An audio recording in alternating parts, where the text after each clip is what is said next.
Volunteers లేకపోతే పెన్షన్లు ఆగిపోతాయి, వాలంటీర్స్ లేకపోతే పెన్షన్లు ఆగిపోతాయి అని భయపెట్టేశారు అందరూ. మీరు చెప్పండి ఎక్కడ ఆగినాయి? ఎక్కడ ఆగలేదు.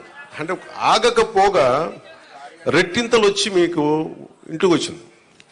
అంటే సెక్రటరీ అంటే నేను ఒకటే అడిగాను మన పంచాయతీ రాజ్లో. అంటే మనకి ఒక పిఠాపురంలోనే 620 సెక్రటేరియట్స్ కదా మనకు ఉందండి.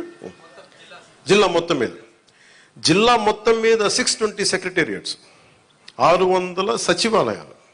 వీళ్ళందరూ ప్రభుత్వ ఉద్యోగులు. దాదాపు 6,000 మంది పైచిలుక అధికారులు మనం టోటల్గా ప్రభుత్వ ఉద్యోగుల్ని మీ ఇంటికి వచ్చి మీకు డబ్బులు ఇస్తా ఉన్నారు. వాలంటీర్స్ లేకపోతే ఎక్కడ ఆగినాయి చెప్పండి ఈ రోజున పెన్షన్స్? ఆగో. కానీ వాలంటీర్స్కి ఆల్టర్నేట్ ఎంప్లాయ్మెంట్ ఎలా ఇవ్వాలి అది మేము ఆలోచిస్తాం.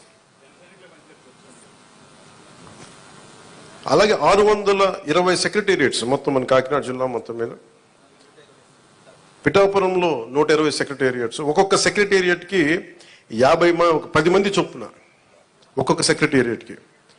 అలాగే ఒక పిఠాపురం దాదాపు 1000 మంది పైచిలుకు ప్రభుత్వ ఉద్యోగులు ఇంకా అదనంగా అవసరమైతే వాళ్ళతో కూర్చొని గతంలో 3 రోజులు 4 రోజులు ఇచ్చాడు. అలా కాకుండా ఈ రోజు పొద్దున 6 గంటలకు మొదలు పెడితే ఈ రోజు రాత్రికి దాదాపు 100% అయిపోవాలి. ఒకవేళ 1-2 ఎవరైనా లేక ఇళ్లలో లేకపోయినా ఇంకో పరిస్థితుల్లో ఉండకపోయినా రేపు అయిపోద్ది.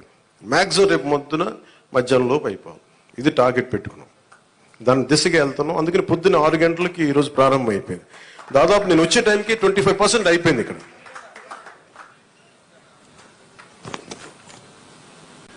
అదే మీరు ఊహించుకోండి, ప్రభుత్వ ఉద్యోగికి బాధ్యత ఉంటుంది. మీకు డబ్బులు ఇచ్చేటప్పుడు మిమ్మల్ని డబ్బులు అడగడానికి లేదు. ప్రైవేట్ ఉద్యోగి మిమ్మల్ని అడగలడు, ప్రభుత్వ ఉద్యోగి సెక్రటరీ ఉద్యోగి మిమ్మల్ని అడగలేడు.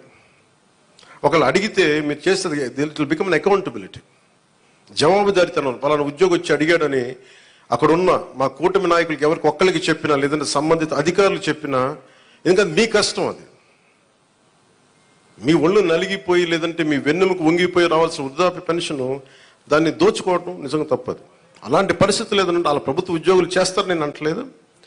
1-2 పరిస్థితులు ఏదైనా ఉంటే దాన్ని కూడా మీరు గ్రీవెన్సెస్లో కలెక్టర్ గారి దృష్టికి తీసుకెళ్ళండి. జనసేన, టీడీపీ, బీజేపీ నాయకుల దృష్టికి తీసుకెళ్ళండి. ఎవరైనా సరే ప్రభుత్వం కోసం పనిచేసే ఎవరి దగ్గరికైనా సరే మీరు తీసుకెళ్తే దాన్ని వెంటనే దాన్ని కరెక్ట్ చేసే బాధ్యత మేము తీసుకుంటాం.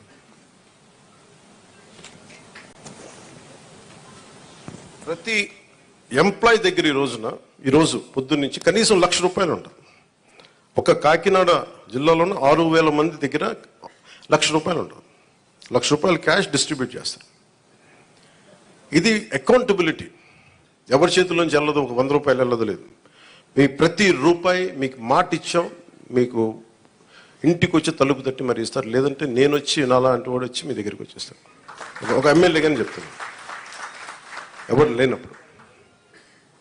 అసలు మన చంద్రబాబు గారు కూడా ఒక మాట ఏం మాట్లాడుకున్నామంటే, అసలు అధికారుల వ్యవస్థని నిర్వీర్యం చేసేసారు ఈ ప్రభుత్వం. ప్రభుత్వ ఉద్యోగుల్ని వ్యవస్థల్ని నిర్వీర్యం చేసేసింది.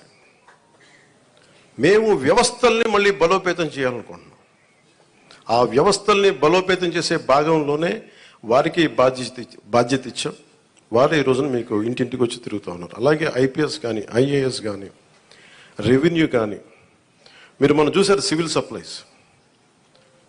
సప్లైస్ మన జనసేన పార్టీ నుంచి వచ్చిన మనకి మంత్రి శ్రీ నాదెండ్ల మనోహర్ గారు ఎన్ని వేల టన్నులు పట్టుకున్నారో మీకు తెలుసు. ప్రభుత్వానికి చెందాల్సిన అది మన ప్రజలకు చెందాల్సిన రైస్ అది. మేము మాట్లాడుతున్నప్పుడు అందరూ ఆ రోజు ఎంతమంది నమ్మారు ఖచ్చితంగా. కానీ ఈరోజు మేము వాస్తవంగా చూపిస్తున్నాం. మీరు మా మీద పెట్టుకున్న నమ్మకాన్ని మేము చూపిస్తున్నాం. గోడౌన్లో ఎంత రైస్ ఉందో చూడండి. ఎవరి డబ్బు అది?